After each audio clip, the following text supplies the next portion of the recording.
Welcome, ladies and gentlebots, to VR Roundtable. This is episode 86 of the show, and I am joined this week by Steve in Bluegrass State, Kentucky. And of course, we do have Gary from jolly old England. No Chris this time.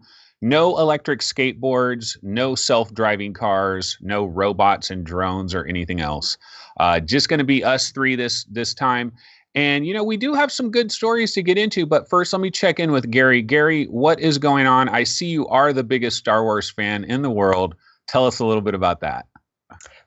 Well, no, I'm not the biggest, but I do really enjoy Star Wars. I've not seen the new Solo movie yet, so I don't know how that's going to go down. I saw the trailers and I wasn't too impressed, but everybody seems to be pretty positive on it, so maybe I'll see that at some point with my son.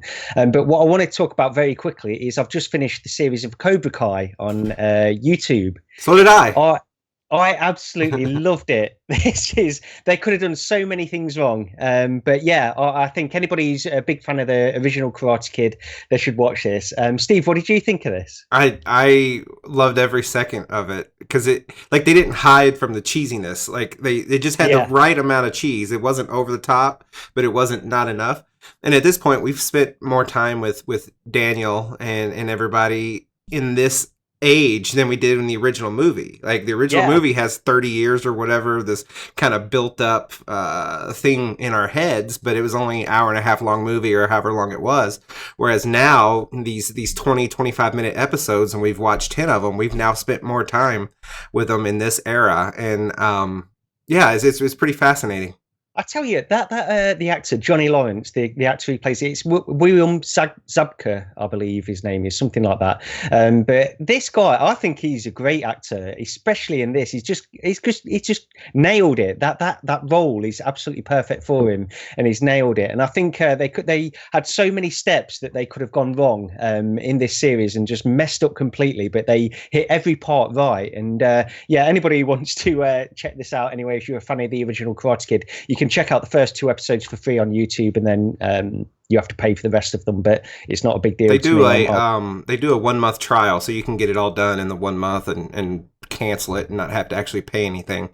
I just love how Johnny was 30 years later still he's a complete bum. His life is total trash. And it's because he lost his karate match in high school 30 years ago. It's like he's amounted to nothing. He's a complete loser. I just love the cheekiness about that. That was really, really good time with that show. Awesome.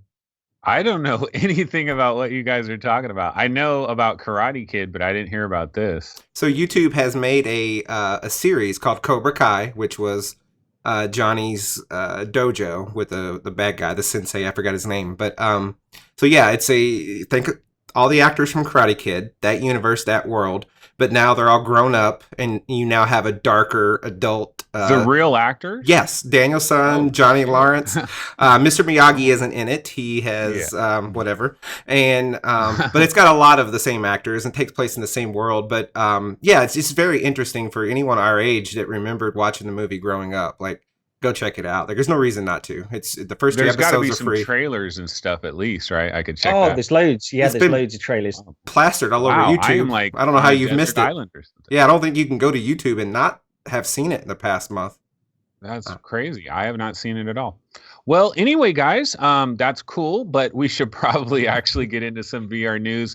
And you know what? We actually have a lot of news on the docket, and one of the big reasons for it is we got a lot of Sony stuff going on here, and there's a lot of different angles to cover this Sony news. But why don't we go ahead and start off with the fact that Sony, they basically kind of said that PSVR sales are going relatively well, but that it's below their expectations. And one of the things that we do have to understand with all of the information that came out of Sony is this was an investor meeting, I believe, and it was also very focused on a 3-year fiscal period, starting, I believe, with April 2017 and extending to March 2021. So all of the executives that got up on I don't know if it was on stage or how they did this, but all of the executives that spoke there, they were very specifically talking towards these 3 fiscal years. So we have to kind of understand that, because I think some of the information that got out there, some people kind of ran wild with it, and I think they're kind of reading a little too much into it, but we'll get into that. But first off, PSVR sales below expectations. I want to kick this over to Steve. Steve, you are a PSVR gamer. You've been covering PSVR since the very beginning. Are you a little bit surprised by this? Because Sony's always said it's gone better than expected, and then now all of a sudden they're switching it up. Well, did they say that PSVR sales are below expectations? I think they've said the industry is below expectations, but I missed it if they said that the PSVR itself is below their expectations, because last year we had Andrew House. He had said that he wasn't comfortable with PlayStation VR leading the market in such a fashion that they were. So I must have missed that. I'm gonna kick it back to you, because I didn't remember seeing that quote. Yeah, I might be off a little bit too on this, but I think they kind of said that they were a little bit disappointed with where their PSVR sales are slightly, I think. But I don't know. Gary, what did you hear about this whole No, thing? that's a good point, actually, because I just sort of assumed that what they were talking about within this quote, it was the fact that they were disappointed with PSVR sales. It's not meeting their expectations. But yeah, and that's the thing I mentioned before the show, how it's a little bit confusing, because last year we did hear from them how they said that it sort of at least met their expectations or exceeded their expectations. So it is a little bit confusing. But looking at this quote, it does seem to say that the industry growth. So I guess it is all down to the industry. What they're observing in terms of the whole industry of VR, it's not growing quite to the expectations that they had, which, I think we're hearing this. I've heard this from numerous places over the past couple of weeks, really, about the industry, the VR industry not growing to the point where a lot of people expected it to, not just Sony. I think I've heard quotes from, various places. I can't even think of any specific examples, but I think it's been happening over the past couple of weeks. So, yeah, with this particular one, I think PSVR, the last thing we heard from them is that they had sold 2 million units, which I think is pretty good for any new piece of sort of peripheral almost for a console. So I think that they're doing okay from an outside point of view. What their expectations were inside that company, we don't know. But Okay, well, either way, actually, maybe the more important news that came out of all of this was, we heard 2 different things that are kind of conflicting. First, we heard that the PlayStation 4 is basically nearing the end of its life cycle, that it's entering its final phase. It's starting to wind down. This could be the last 3 years of PlayStation 4, basically. And this was the first thing that I heard before I heard any of this other stuff.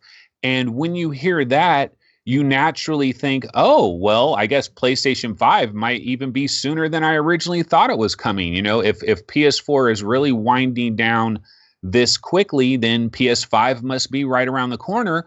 But then I don't know if it was like the next day, I heard a completely different quote where all around the internet, everybody is saying no PlayStation 5 until 2021. And this is the quote here, really, is all these stories around the internet, everyone's saying no PS5 before 2021.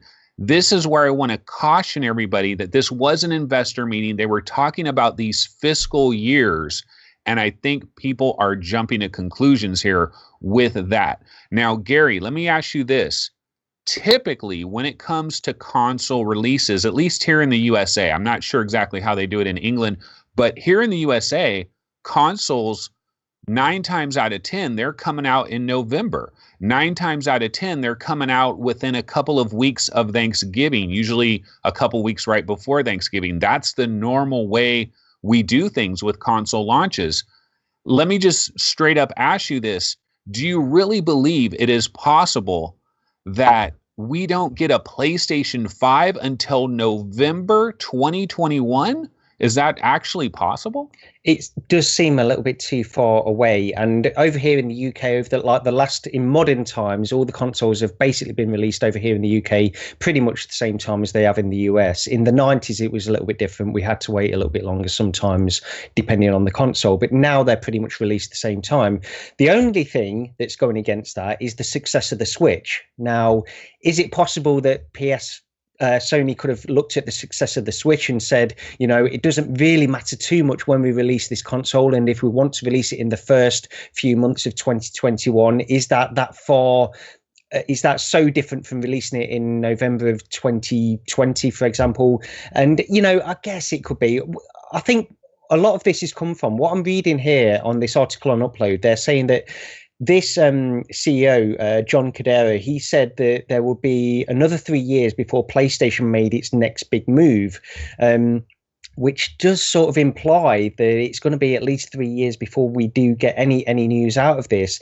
But I've got to sort of agree with you, Anthony. It does seem like a little too far off, really, for at least from what we've learned in the past of them releasing their consoles every sort of between 5 to 7 years. This does seem like they're really trying to push this, which I don't blame them for. The PS4 has been a very successful console for them. So if they can push it out to 2021, I don't see why they wouldn't try to do that.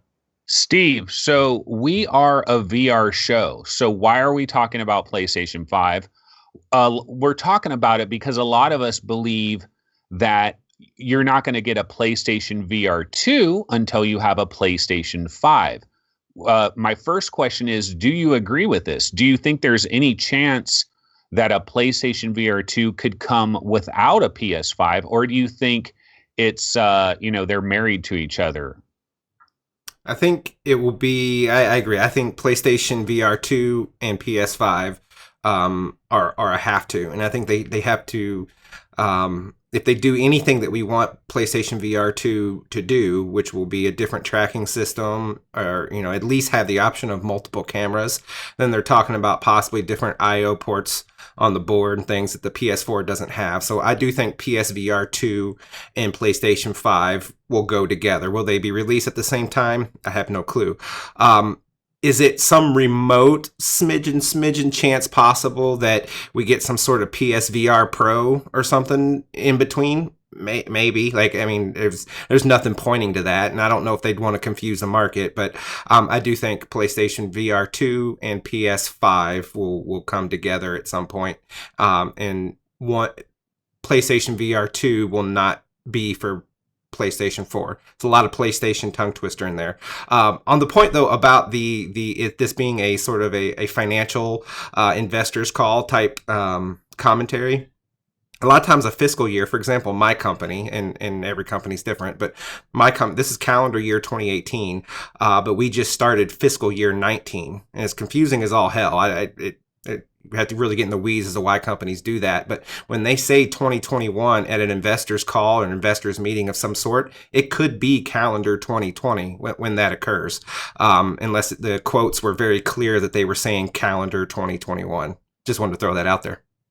And the other thing to think about too is I'll go back and say this is that when new consoles come out, it's not like the old console just dies immediately. There's a transitionary period. Both consoles exist for a while.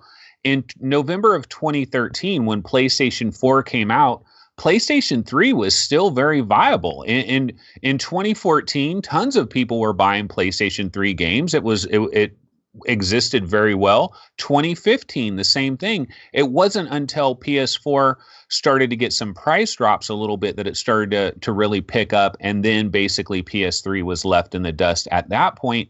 But there's a coexisting, and so I just can't imagine. They're saying PS4 is at the end of its life cycle, but then they're saying we're not going to get a PS5. It doesn't compute. I've always said November 2019 for PS5 and PSVR 2. Now, I'm willing to concede that I might be 1 year early, but I cannot imagine going into the year 2021 and not have a PS5. And part of the reason is what Steve was talking about there with the Pro, too. It's like Xbox One X they've jumped ahead of where PS4 Pro is. And so Sony kind of will need a PS5 at a certain point. I think also keeping in mind that this is investor relations.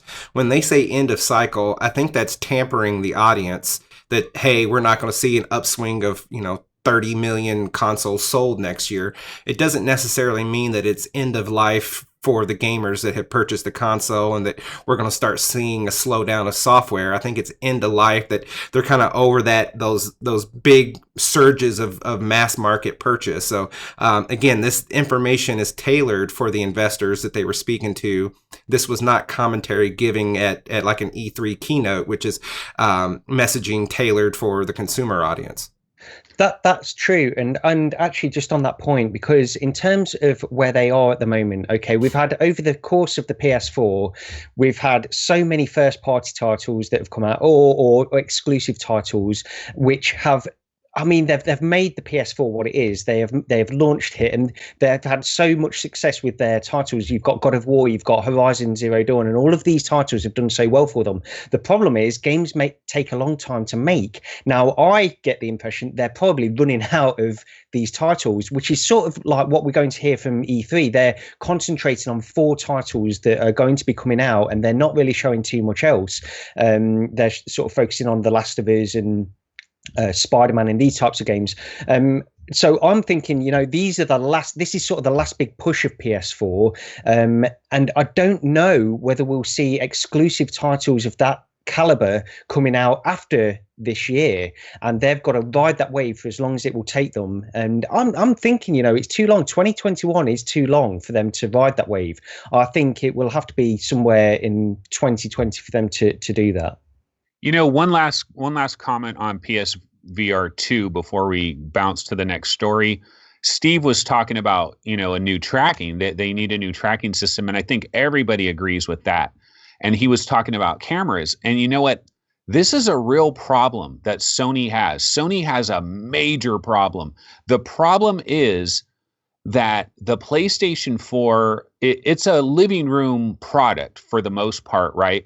And so right now they have one camera. You put the camera below the TV or you put it above the TV, and that's all you have to do. Now, for them to improve tracking, because the one camera that they have now, it has 2 little cameras on there, but they're like 3-4 inches apart from each other. For them to actually improve their tracking situation, they need to go to basically what Oculus had in the beginning, which is just 2 sensors, but the sensors are separated by about 3 feet, 2.5 feet or something like that. How do you do that as a console that's in the living room? Do you give somebody, how do you, even in the instruction pamphlet, you tell somebody, okay, take this one camera, put it over here. Take this camera, that doesn't work in the living room. These are regular average Joe schmoes, Joe and Sally Walmart. It's got to be about it. Inside out tracking. This has got to be in the minds of pretty much every manufacturer out there now. And I think there's been cases where they prove that this works. Inside out tracking is going to be in the next generation of headsets. It's got to be. I can't see people wanting to do, and I've said this before, like Oculus, it works great once you've got it set up and you've got all these sensors into your PC and these USB ports. It works great. There's flawless tracking. I've got flawless tracking. It's still an inelegant solution to tracking, and they need to get away from this kind of stuff. I'm thinking inside out tracking has got to be in the next generation. And also, I mean, it's going to bump up cost, and probably it's not ready for the next generation, but wireless, I think that's the big thing for these console markets as well. One of the questions about Inside Out, though, is so Microsoft, we know they might have a VR thing at a certain point, and they have so much experience with Inside Out with their whole HoloLens thing. So they're probably on generation 3 of that technology internally at Microsoft. They're probably on generation 3 of that, and they could put that into an Xbox headset. But Sony has no experience whatsoever. Now, I'm not saying they can't create an inside-out tracking from the very beginning, but it's kind of nice to have an existing product that is showing its capabilities, and then you improve on that. And that's where Microsoft is. Microsoft has a big advantage over Sony just from the inside-out tracking thing because of HoloLens. So it's something to keep our eye on when we do think about PlayStation VR 2 long-term in the future there.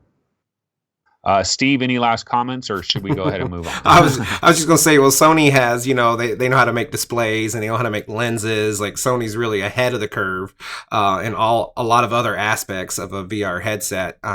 Being that they have their console headset out, but also who they are as a company. They know how to make lenses and stuff from their cameras, and they know how to make displays or integrate displays if they're not making them. So yeah, I wouldn't be too worried that Microsoft has a leg up anywhere, honestly, when it comes to console VR. Alrighty, well, let's go ahead and get into our next story. The next story we have is GameFace Labs have opened up pre-orders for a standalone VR headset. The interesting thing about this is it's going to have this standalone capability, but you can also tether it for Steam VR support. It's going to be $599, a hybrid device.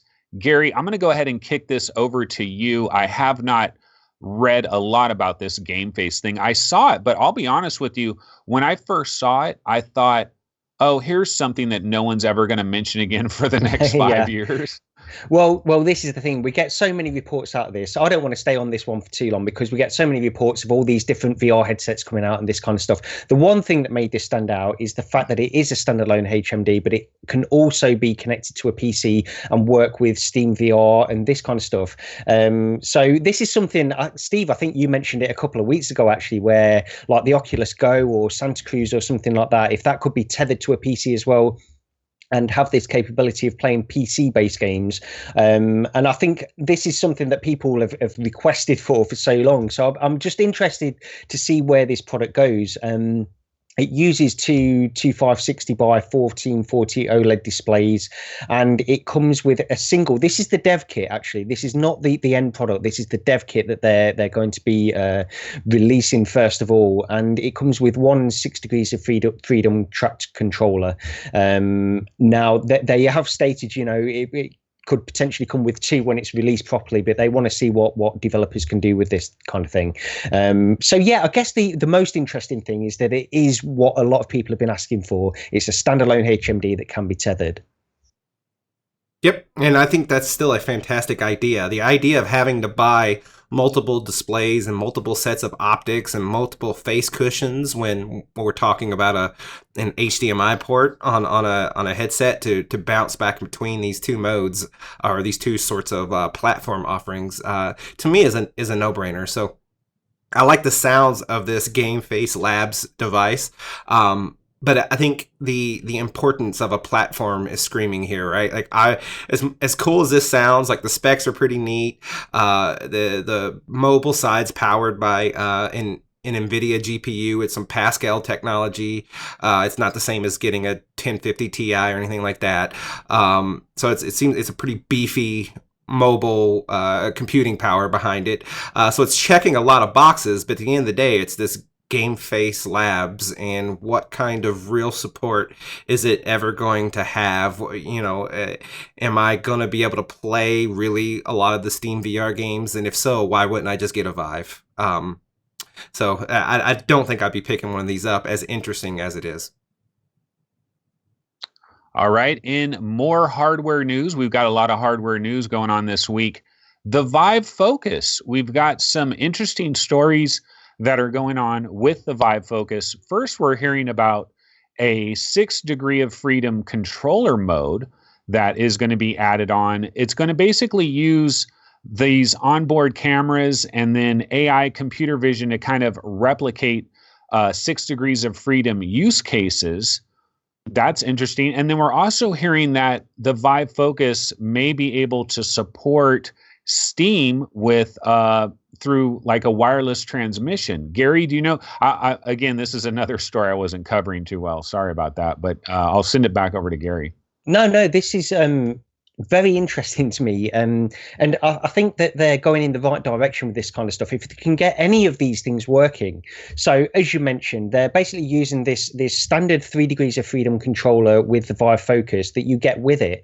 But what they're doing is they're using the two cameras on the front to track it, this controller in some way. I mean, I don't know. I would think it's sort of being heavily obscured by your hands as you're using it, but in some way they're using this 3 degrees of freedom controller, but then sort of tracking it in a way that they can basically emulate 6 degrees of freedom in the headset. At least that's the way it seems from this report. And I'm referencing the report from Road to VR here. So it's very interesting. You know, this is the thing that we all want. This is why the Santa Cruz is potentially sort of the next step, because you do get 6 degrees of freedom in the headset and in the controller.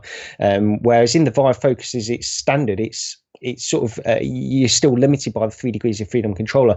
The other thing on this is the fact that the Vive Focus, they're now saying that you can have sort of like a leap motion kind of interaction with it. So it can use these 2 cameras on the front to track your hands and use your hands for gesture input and this kind of stuff. So I think they're going in the right direction with that kind of stuff, and also with the fact that I mean, this seems a little bit unbelievable.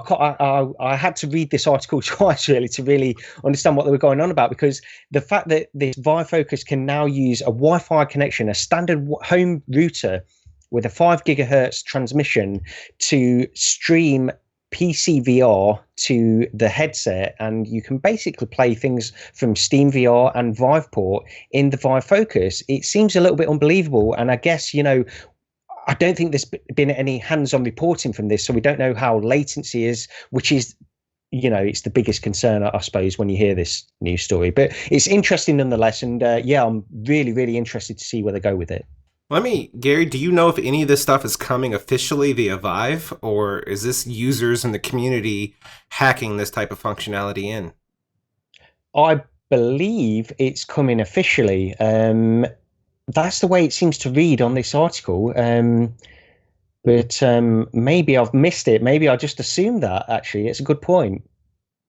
Because, I mean, it all sounds nice, even if it is official, but I just wonder, like, how much you're truly giving up. Okay, so I have my controllers, they're 3DOF, but, you know, through a leap motion type visual algorithm, they're now tracking 6DOF while I'm streaming wirelessly from a PC to play, I don't know, Beat Saber, right? So now I'm playing Beat Saber on my Vive Focus. Like, does that really work? This is all coming. I'm just looking through this article now. It does seem like it's all coming from HTC, so it does seem like maybe it's they do official. have it working good. Yeah. Gary, I know you were really interested in the Lenovo Mirage Solo, right? Yeah. And you had it pre-ordered. I mean, you were gonna get it. Like, had they shipped it, you would have been that guy. You would have had it. That one guy. Because this is the Vive Focus is somewhat similar in terms of like the processor that it uses and all that. Does this news, like, are you interested in this one now? Is this something you might think about? I've got to admit, I am interested. It's a much more expensive product. That's the thing. So I think this is going for, I think the estimates are around sort of £700 when it comes out, rather than the £400 for the Mirage Solo. And I think if they can get all this stuff working the way they say, if it can stream PC VR games, you know, I don't know. I'm very tempted, I've got to admit. Yeah, it's the other thing too is like we don't have this story on here, but Qualcomm, see, the Vive Focus uses, I believe, the Snapdragon 835, right? And then Qualcomm was talking about a Snapdragon 845 was going to be their next reference design. And now Qualcomm has an even newer reference design that was just announced. I don't know if it was called the X1 or something. So, you know, Qualcomm is just getting crazy with it. But let's go to our next story. This goes to game announcements, and this one is a big one in my opinion. Steve, I'm sure, will back me up on this.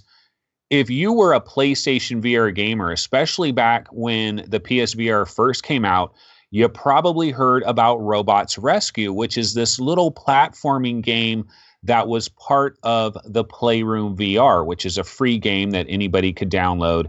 And Robots Rescue was just this little 10 to 15 minute max demo type game that you would play. And the coolest thing about it is you controlled that little robot character and you're moving him around, and it was so colorful and so beautiful really good graphical display there.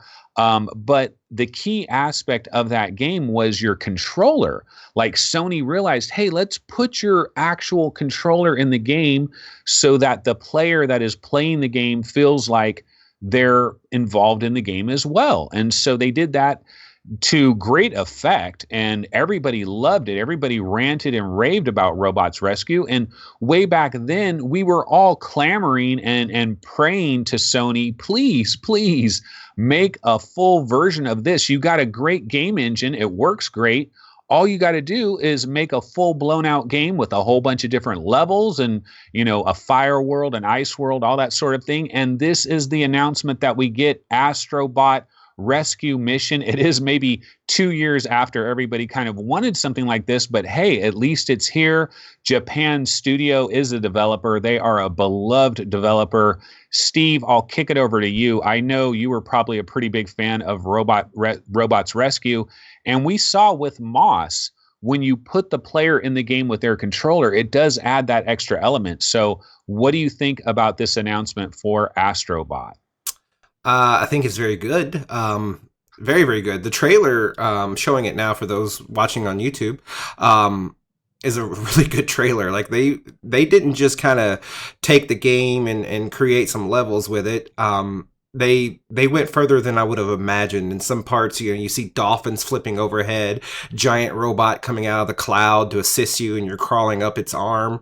Looks like they really played with scale more than that one level that comes in Playroom VR does. So yeah, I'm pretty excited about this. This looks like it's going to be perhaps a lot better than Lucky's Tale. I know different platforms and all that, but looks like it's going to be a lot better than Lucky's Tale. I'm assuming it's going to have some of that asynchronous gameplay so that my kids can play it together, one in the headset, one on screen, that the Playroom VR did so well. So yeah, I really look forward to this. The only thing they didn't do is give us a release date.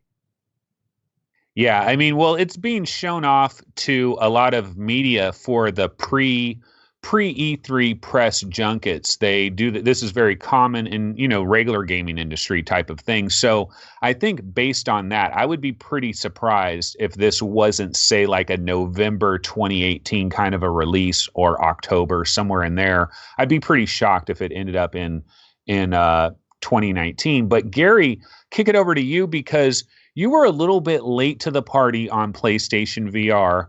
And when you got PlayStation VR, there were so many games already, like so many games on your backlog already, like very serious games. Did you ever get back to the Playroom VR? Did you play through Robots Rescue? I mean, it's only 10 to 15 minutes. What did you think of that? And how excited are you for Astrobot? No, of course. Yeah, I definitely played through it. And my son's played through it multiple times, actually. He really loves it. And the reason I played through it was really because, Anthony, you were so enthusiastic about it. I remember you mentioning this when you first got your PSVR. So I played through it. And you weren't wrong. This is a great little demo that they've got in there. So I'm really looking forward to this as being a full game.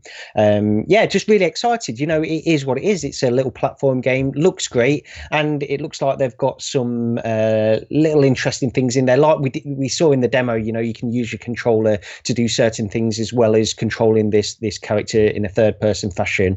It looks great. One thing I want to mention as well is, because the next news story that we're going to go on, the next small announcement for PSVR, all of these things are coming out, and it's just before E3. Do you think they're sort of getting these things out? Sony are sort of announcing these just so they don't have to go through it at E3, or will we see a little bit more at the E3 presentation?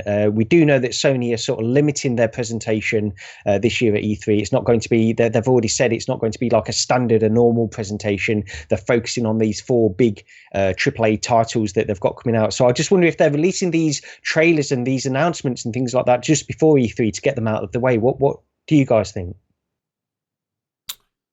Well, I don't know if I see it that way. I think when they made that statement, they were kind of relating to the big news stuff. Like, don't expect to see, the next, I don't know, I hate to say it, God of War or whatever. Like, don't expect any major. I think the door is still pretty open for them to do what they've done in the past with PlayStation VR, because really, in the grand scheme of E3, in the grand scheme of the PlayStation brand, the PlayStation VR isn't huge news.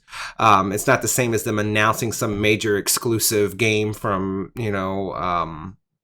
Santa Monica or one of their key devs. It's not a new Naughty Dog game or something like that. So focusing on those big games that they have in the pipe, I expect some small announcements still, and I expect VR to take up some of those small announcements.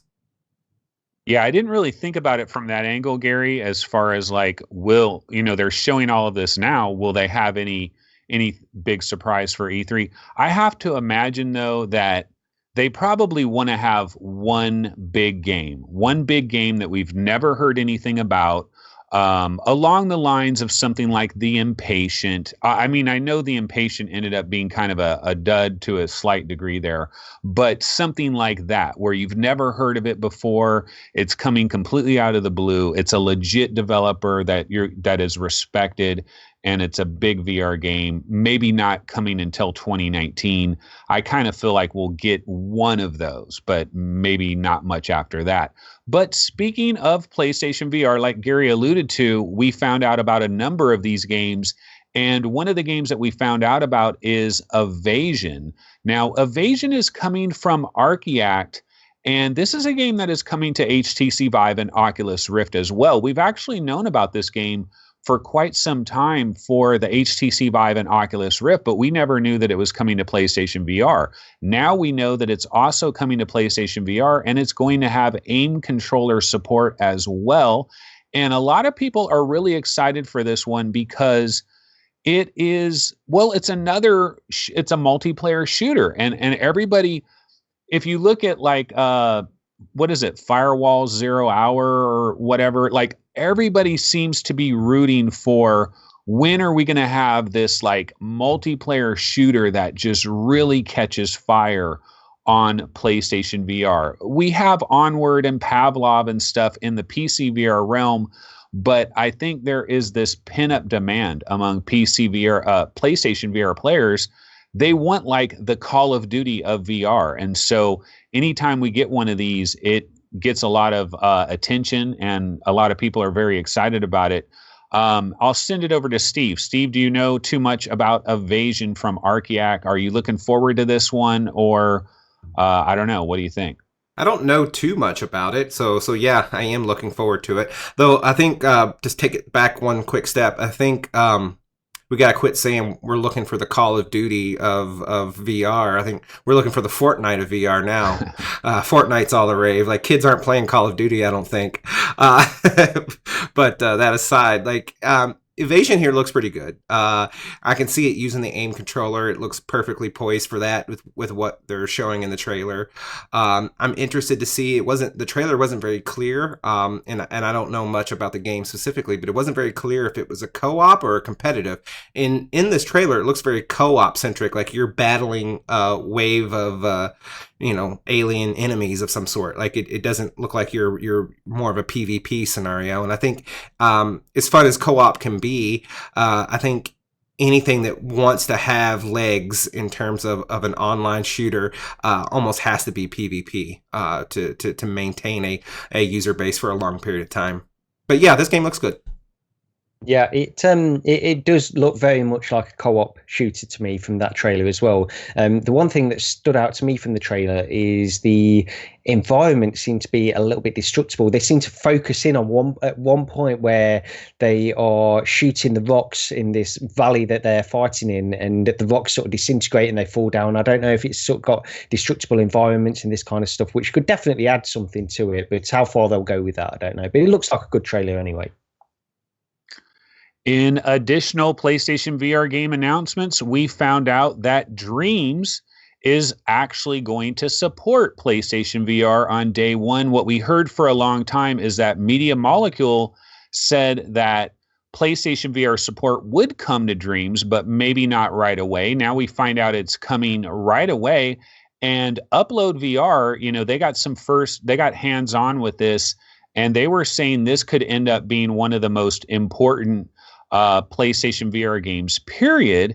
And I don't know. I mean, Dreams, man, this game has been in the works for so incredibly long. I'm curious how much money, like I want to see how much money has Sony spent over all of these years on Dreams. Like it would have to sell 100 million copies to break even. It's just crazy. But Steve, what do you think about Dreams? Because if you go back, if we go all the way back to actually the launch of PlayStation 4, like before the PlayStation 4 even came out, do you remember when they had those Media Molecule guys in the video, and they had two Move controllers, and they were dancing these little characters around, doing basically like creating animations where you could almost create your own little cartoon within this game Dreams. And here we are all these years later. PS4 is at the end of the life cycle, but Dreams will finally make it. Steve, are you excited for Dreams, or are you kind of cautiously optimistic? Of the two, cautiously optimistic. I think, like, I don't know much about Dreams other than it's that it's more creative than I guess what you could do with Little Big Planet. Like, I have a hard time differentiating what makes Dreams different than Little Big Planet. Little Big Planet was more platformy, whereas Dreams looks like you can get into space, vehicle driven assets and things that are a little more beyond platforming. But other than that, so to draw a comparison with Little Big Planet, I've always said Little Big Planet is a series that I've respected, although I didn't personally enjoy. I love the scope of what those games set to achieve, and I love the worlds that people who took their time and put dozens or hundreds of hours into creating something. I love that users could do that. Like if I was in middle school when this stuff was coming out, like I'd like to think that I would have created some really cool level and shared it with my friends at school. Dreams is an expansion of that, but I have to assume that it's going to have sort of the same thing for me personally that Little Big Planet had, and that I respect it. I think it's really cool. I don't do it myself. Like, I'm not going to create a level. My kids might. I might play around with some levels that some other people have made. Another game that kind of reminds me, it's a little bit, it's quite a bit different, but also similar, is Mario Maker. Like, that's got a really cool premise, but I'm not going to make levels in Mario. But I did go through and play some of the top levels that people made, and those were fun to kind of run through. But that was really about the it for me. So for it being a major, ground-shaking, industry-moving shift in VR, I'm not sure this is going to be it. But I do look forward to checking it out. Gary, I'll ask you so this is a creation type thing. I mean, we're assuming it's similar to Little Big Planet in a way. Now, do you think when you're wearing your VR headset and you're using the Move controllers, do you think that might actually make it easier to build some of these levels? And I'm curious, like, are we going to be able to like build VR compatible levels that we can then play in VR? Because that would be super cool because I mean, think of Little Big Planet. You have all these people that are building these levels, but now imagine if all of them could have VR support. That just gives us like a lot of extra stuff to screw around with. A lot of it might be kind of lame, but man, it gives us a lot of stuff to work with, right? Yeah. On your first point about the Move controllers, see, this goes back to my lack of enthusiasm with the Move controllers. I wish we had better controls on the PSVR for exactly this kind of stuff. And you guys both talk about levels, creating levels for this game, sort of as a reference to Little Big Planet, which is what you were doing in Little Big Planet. Now, the thing that makes me excited about Dreams, more so than a lot of other things, I'm actually very excited for Dreams. And this is mainly due to the reports that I'm hearing coming out of people that have tried it. And I'm thinking, like, just this past week in two podcasts that I listened to, Giant Bomb, DLC, Jeff Kanata had hands-on with it, and Jeff Gersman both had hands-on with this, and they're both really, really enthusiastic about it. Jeff Kanata actually compared it to not just being like a level creation suite. This is a game creation tool. And he was sort of saying, this is like a cut down version of Unity almost. You don't need any programming knowledge or anything like that. But it's almost that level where you can create not just levels, but your own games. You can create your own different varying types of genres within this. And it's something that I'm very, very interested in, because I'd love nothing more than to, sort of research and get into and learn C# and get into Unity and make my own game. And I've started to do that. I've got halfway, and then things come up in real life, and I have to cut back on it. And then I feel like I'm going in at the ground floor again. So I have to learn everything that I've already learned. With this, if Dreams can do something where you can actually create varying types of games, not just one type of game, because in some of these trailers that I've seen in Dreams, you can do, it seems to be like top-down shooters even, not just or third-person or first-person types of games. You can do a lot of within this. I guess it will all come down to what it actually delivers when it's released, because a lot of people that have tried this in the games media, they've said that whenever they've asked people that have made the developers of Dreams, whenever they've asked them questions in terms of what is possible, what can we do, can I do this or can I do that to make this game even better, they've always been answered with yes, you can do that within Dreams. They don't seem to be up against the point where they've reached the limitations of what Dreams can do at the moment. So it's really, really exciting. All this stuff really does make me excited. Whether it can deliver on that, I don't know. One of my questions, though, is like, are you going to spend 200 hours or 400 hours, 1,000 hours working on some really cool, amazing concept in Dreams, but then when you're done with it, can you sell it to somebody else? Do you have any licensing? Like they need to figure that part out. Yeah. So that, like, if somebody really wanted to go nuts with this, could they actually put it on the PlayStation? Remember, what was the thing that Xbox had where anybody could put a game on there, and it was like the Wild West? I forget what it was called, but Xbox had a thing on Xbox Live Marketplace where experimental games were on there, and anybody could make a game and just throw it up on there, and you could put a price of $1, and people were making little 99-cent things, and it kind of died out. But with something like Dreams, like, that would be super cool if they actually could create some type of licensing thing where you could actually sell a game through this. I agree. And actually it comes back to, because obviously, it goes back to the point of like Tilt Brush, for example. I love Tilt Brush and I love creating pieces of art in there. But at the same time, I'm thinking, honestly, at the back of my mind, I think whenever I create something in Tilt Brush, I think half of me feels like I'm just wasting my time. To what end? To what end am I creating this for? I can see it. What does that matter? What am I doing this for? Apart from the slight bit of satisfaction I get out of creating this piece of art, I'm not showing it to anybody else. I'm not doing anything else with it. So if Dreams has that option, I think it's good to sort of, so you can, even if you don't necessarily need to make money out of it, if you can put it on the store and get some kind of kudos from people enjoying what you've created, I think that alone will make it worthwhile. Yeah, I mean, I'm sure they'll definitely have that, just like they had it with Little Big Planet. Okay, so why don't we jump back to news, and so the hardware news, we still have some hardware news to get into. This was Display Week. I believe it's actually still going on. I'm not sure if it's completely over with here, but at Display Week, we've seen basically like prototype screens from 3 different companies. Well, some of them are conglomerates of companies. So you got JDI. They have the 1001 PPI display. You have Samsung that was showing off a 1200 PPI display. And then we have Google and LG. They had the 1443 PPI. It's the PPI Wars is basically what we're looking at here. And we got some different information out of all of these. I honestly think there was a video that I believe it was Ian Hamilton from Upload VR who was at Display Week and had his iPhone 8 there, and he basically just started recording footage, and he took his phone, and the Samsung and the JDI, that they were both put in kind of like fake little VR headsets that are like glued to the table, and so he just kind of put his phone up to it and took footage of it. That's kind of the first footage we've really seen.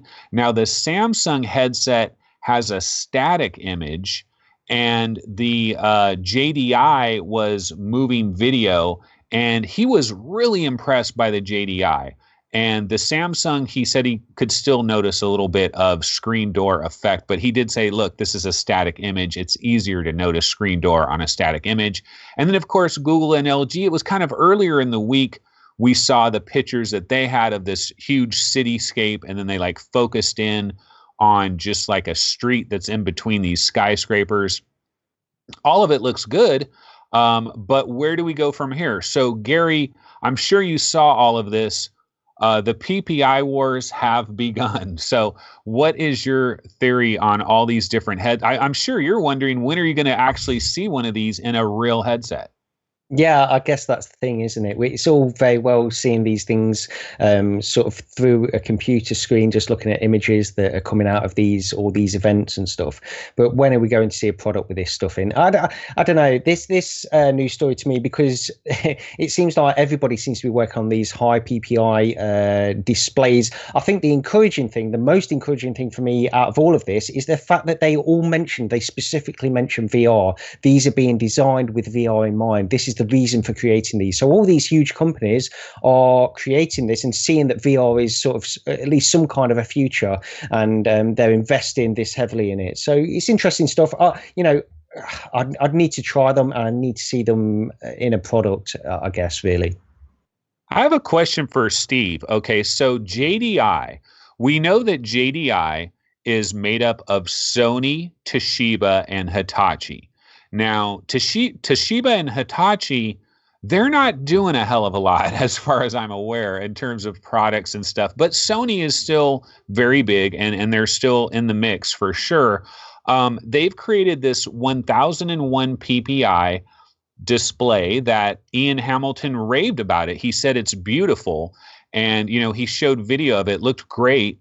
So what is Sony like? What are they making this for, Steve? Are they making it for competitors? Are they making it for their PlayStation VR 2, which we're not going to see for 3 years? So why are they making it 3 years ahead of time? Have you thought about any of that, or what do you think's going on with this JDI thing?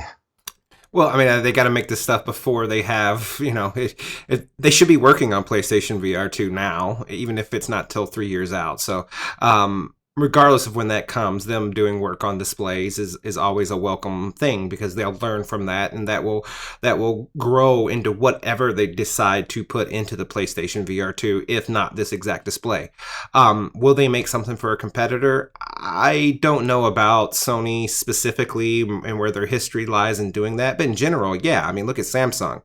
Samsung was pimping out half of its stuff to Apple, who was a direct competitor on the tablet and the smartphone market. So Apple's trying to move away from that. So it's in the competitor's interest to not have to rely on your competitor for supply chain stuff. But yeah, I see no reason JDI wouldn't sell this display to HTC if they came knocking on the door, because it's money. You never turn away money.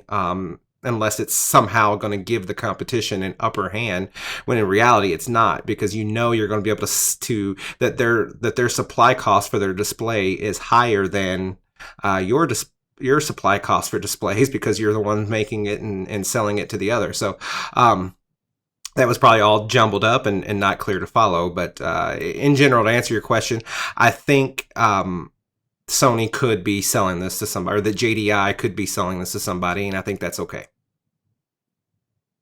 Yeah, so I mean, I guess there's not a hell of a lot to say off of this story here, because we're kind of waiting to see when. I mean, we really want to see one of these headsets actually announced, like blah, blah, blah headset. It's coming out 2019. It has one of these PPI displays. That's kind of what we're waiting for. And maybe, I know Samsung, they were mentioned. There's going to be a trade show. I believe it was like the last day of August and the first couple of days of September. It's going to be in Germany. Remember, we heard that story where Samsung is going to have this VR/AR headset. So who knows? Maybe that 1200 PPI display will find its way in there, and that could be announced for 2019. That would be awesome. It would certainly excite a lot of us, I think. That would be true next gen VR display. Why don't we go ahead and bounce over to games now, because we do have a couple of games to discuss. we talked about Red Matter last week, but now we can talk about the entire game. And Gary, I guess you actually finished this one? Yeah, I did. Yeah, okay. So I played through it in about 3 sittings, and I think it was around 3 hours total playtime for me. I think the developers have said it's between 3 and 4 hours. I absolutely love this game. I can highly recommend it, even for the price. And often, because we did receive a key for Red Matter, so I've mentioned this before, it's very difficult sometimes to take a step back and think, would I purchase this game if I had to pay for it? And I think this one, for me, it's a no-brainer. Absolutely, I would have purchased this for the price that it's going for. I think it's great. Now, it's not without a few small problems. The main ones, well, actually, a couple of bugs. There was a bug that I found where, because it's had this free roam locomotion incorporated into it, it felt almost last minute, because we received a key for the game, and then later on that week, they sent us an email saying that they've patched it to have this free roam locomotion. And what it is, whenever you sort of teleport close to a desk or something like that, you can then use the free roam locomotion, and the desk won't block you. You can actually walk through it. It doesn't work for like walls. You can't walk through walls or anything like that. They've stopped it at that, but it does. It's just a little bug that I know they can sort out relatively easily. So there was that problem with it. But nothing game breaking. It didn't really affect anything for me. So I did just want to mention it. Also the puzzles. I mentioned last week when I spoke about the game, the first couple of puzzles that we went through, I described them as being sort of very natural puzzles, very environmental, and you could sort of place yourself within this world and think, how do I solve this puzzle in terms of sort of the environment if I was in this situation? As you progress through the game, the puzzles do get a little bit more, I guess, abstract, in terms of, you think, why, if I was actually within this world, why would anybody have set this thing up to operate in this way? It's basically a puzzle that's been placed into a game, and it does sort of go into these, it relies on these kinds of puzzles, these traditional kinds of puzzles that you find in these types of games far more as you go through. There's nothing wrong with that. All the other games seem to do it. I wish that some of these puzzles felt a little bit more environmental, a little bit more natural, and as to the kind of game that you're progressing through, as I hoped it would do originally. I don't know if I'm really describing that in the right way. I'm struggling to describe it, but those first few puzzles really impressed me, and even in their simplicity, to be honest. But yeah, also the other thing about the puzzles, I don't think there'll be anything in this that will really challenge you for any length of time. There's a couple actually towards the end, the last two, where I did spend a little bit of time on those, I'll be honest. But once I realised actually what they were asking me to do, they were relatively simple. It was more that first step of understanding what the puzzle wanted me to do. And then from that point on, that they were still relatively simple. So there's nothing really in here to tax anybody for any great length of time. But the narrative is very good. As you progress through, there's a few twists and turns, and it goes places where you don't necessarily expect it to. So obviously, I'm not going to spoil that any further, but it's really, really, really good. I highly recommend this. It's not the kind of game that I'm going to play through again, but I'm really, really enjoyed my playthrough that one time. All right, Steve, you can go ahead and chip in now. Well, I don't really have much to add. I haven't played it anymore. I spent the bulk of last week down with strep, an early Father's Day gift from my kids. So I didn't I didn't spend any more time with it. In fact, the only thing I played is about 30 minutes of the next game we're going to talk about. So back to you.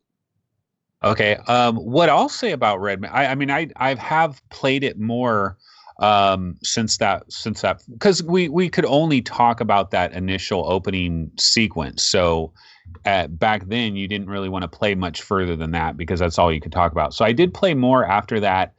And I agree with everything Gary said. The one thing I'll say is in terms of getting a key, and trying to step away and say, would you have bought this game? I wonder if I would have bought this game.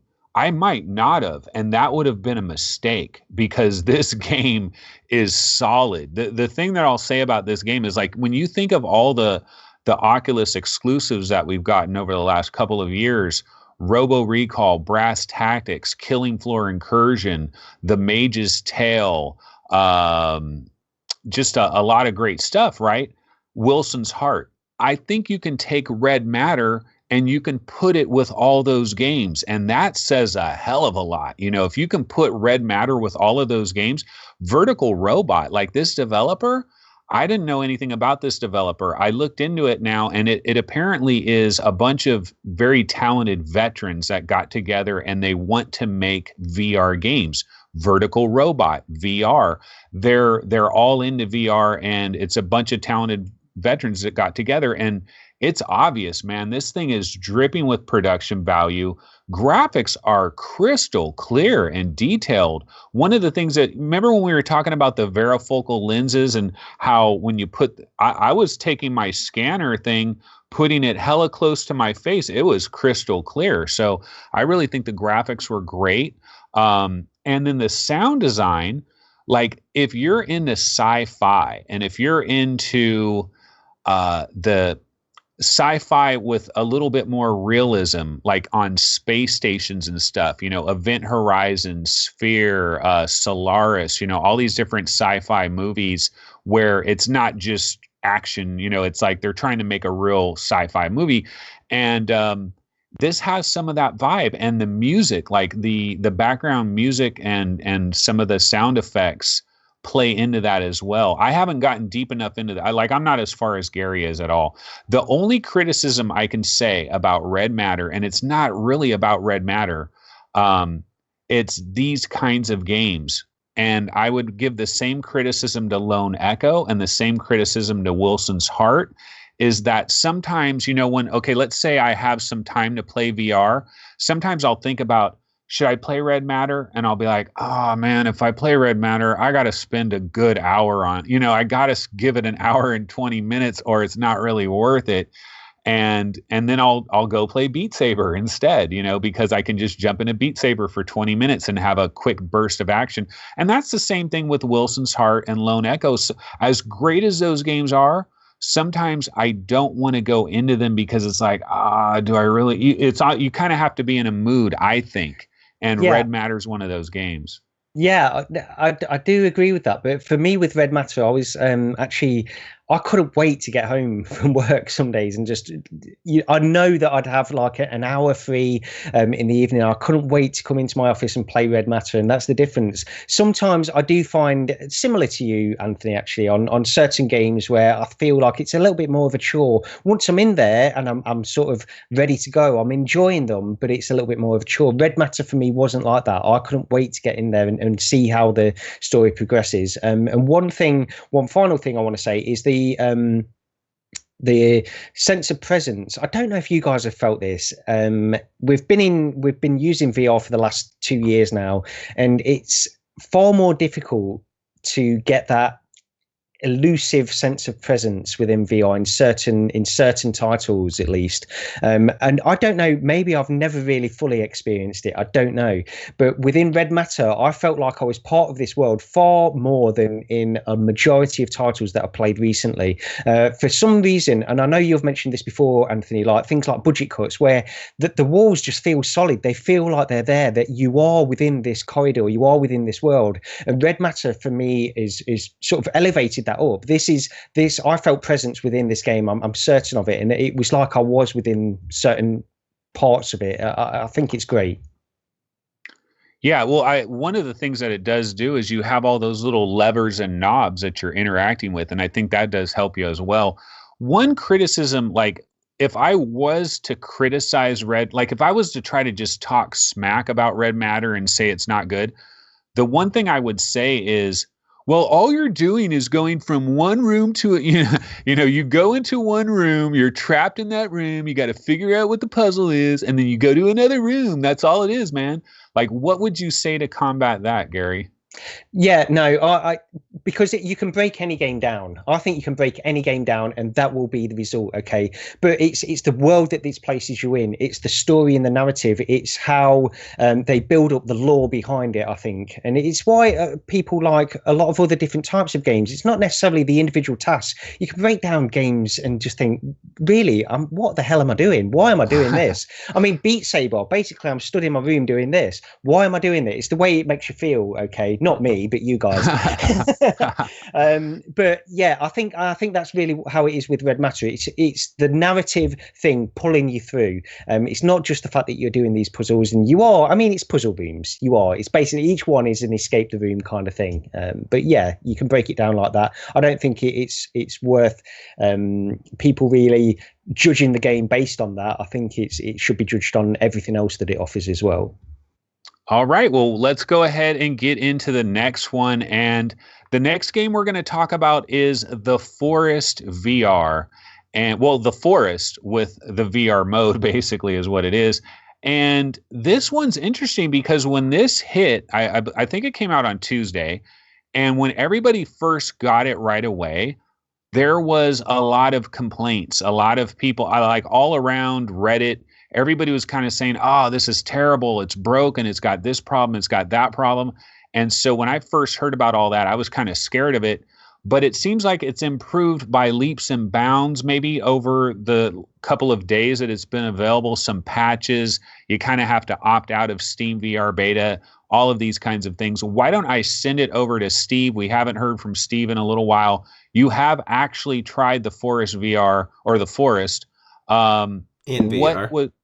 In VR. What did you go through kind of a roller coaster ride with this game, or was it good right away, or was it a shit show the whole time? I mean, what happened?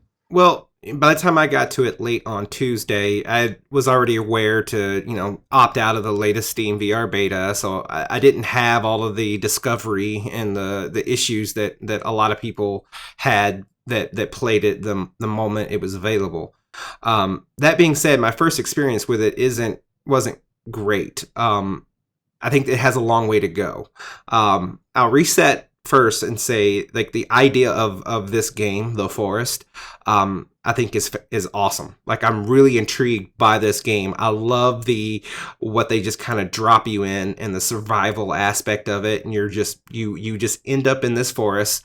Although it's a 60-second in spoiler, I won't spoil it just yet, although everyone probably knows what I'm referring to and how you get to this forest.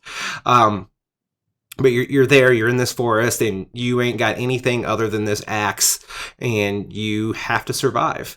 And there are things in this forest, and there are caves in this forest, and you build, you get resources, and you build a lot out of logs, because again, you're in this forest.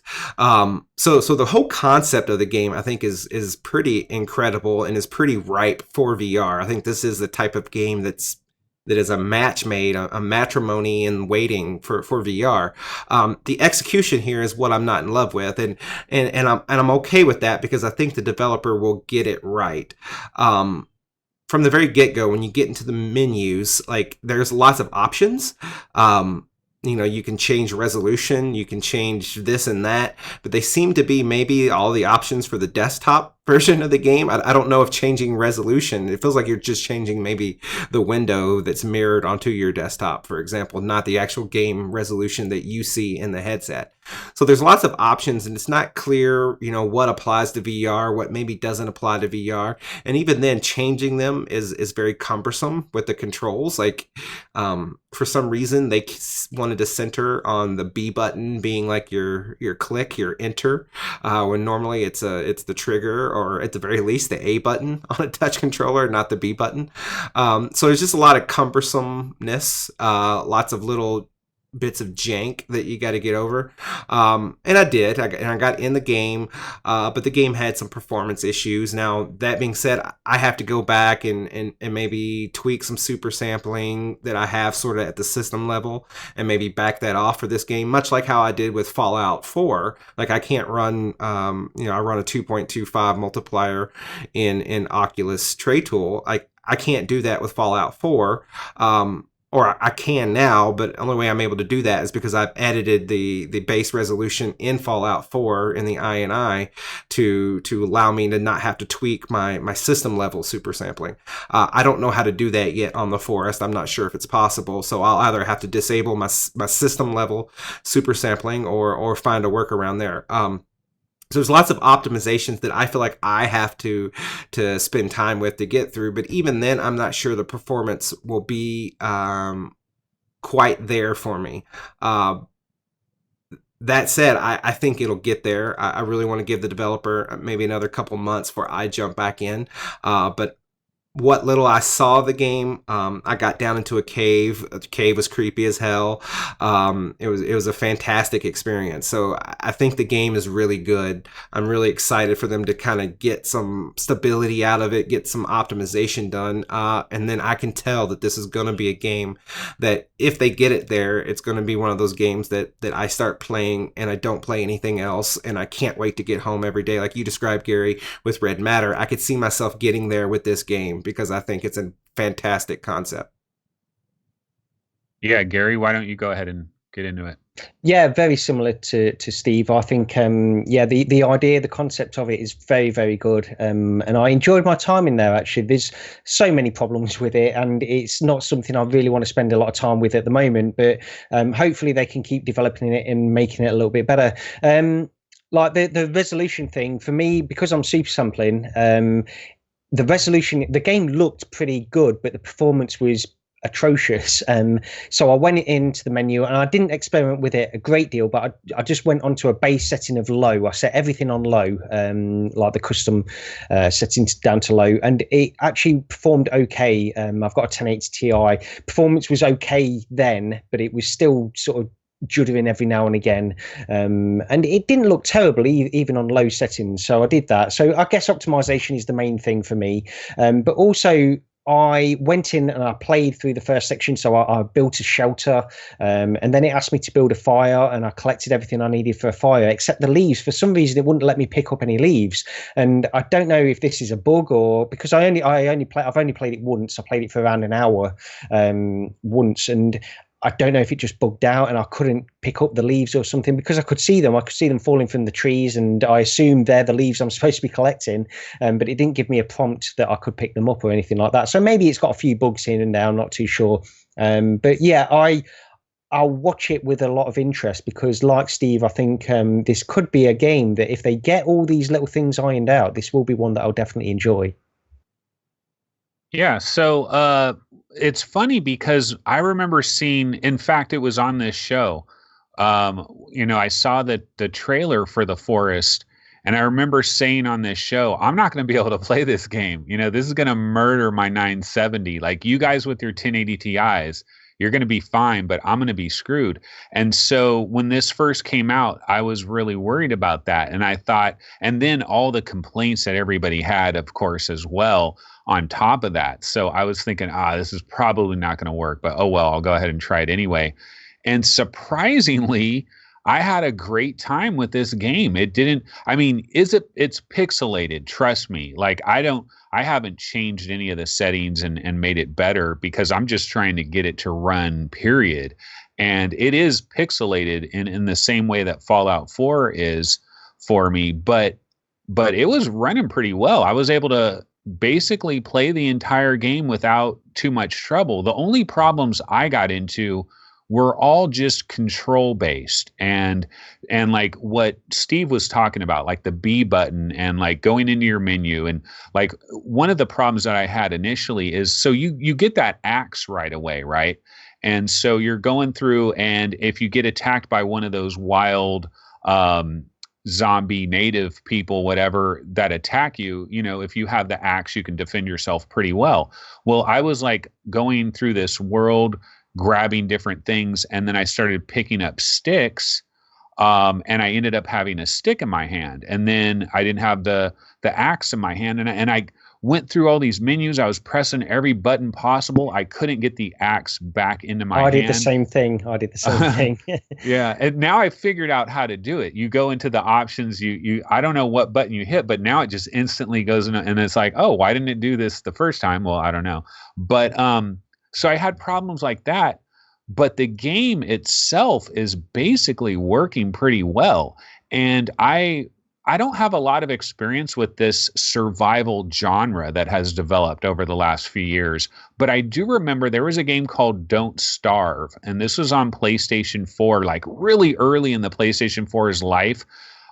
It was a downloadable that was, I think if you had PlayStation Plus, it was like a free game, and I ended up getting that game. Not normally my type of game, but I tried it, and it's you gotta build a shelter. You gotta have fire. You gotta cook your food. It's the whole thing. You gotta survive that first night, and it's like hours are ticking by, and you're hungry now, and you got to do that whole thing. And I thought it was kind of cool when I played that on PlayStation 4, but playing it in VR and having it be a first person experience. The other thing too is this game is Lost. This is the TV show Lost, I mean, maybe a spoiler alert there, but basically it is. I was a huge fan of Lost. And when you first start this game, it is straight up Lost almost, so that's kind of cool. And building your what do you call it? Building shelter. Building your shelter. There's a lot of different shelters you can build. You can build the log cabin. You're chopping down trees. You're getting like 89 logs to try to build a log cabin. It's a cool game. I really like it. This one, I was thinking this was going to be all bad, and it's actually turned into this is kind of the game I want to go into. This is the game I want to play right now.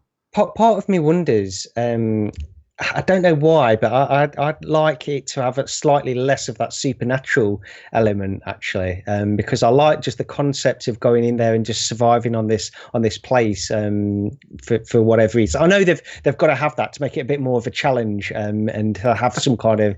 What do you want? Deer hunters out there that are registered Republicans that you got to defend yourself from? No, it's Far Cry. Maybe it's Far Cry 5. Oh yeah.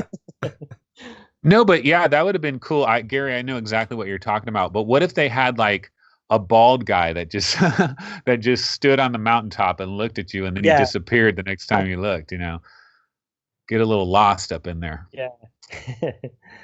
But basically, that pretty much covers it for the games that we have, I guess. Does anybody have anything else that they wanted to get into before we bounce out of here? No, I think we've covered it all. All right. So what we always ask every week, of course, like the video, subscribe to the channel, all those good things. iTunes reviews, we love them. Pretty much the old rigmarole, right? And basically, we will, of course, be back next week. Chris will probably be back as well. Steve, I think you're going to be gone, though, right? You're going... I am going to be sitting on a beach drinking cocktails, so I will not be here. I'll be with you in spirit, but not really. Lucky devil. You could just Skype in and give us a view of the beach. And well, okay, but yeah, I'm not gonna play any games next week. So I'll leave in the morning. So yeah, no problem. All right, folks. Well, that basically will cover it. This has been episode 86 of the show, and we will see everybody next week. Have a wonderful week. We'll see you later. Bye.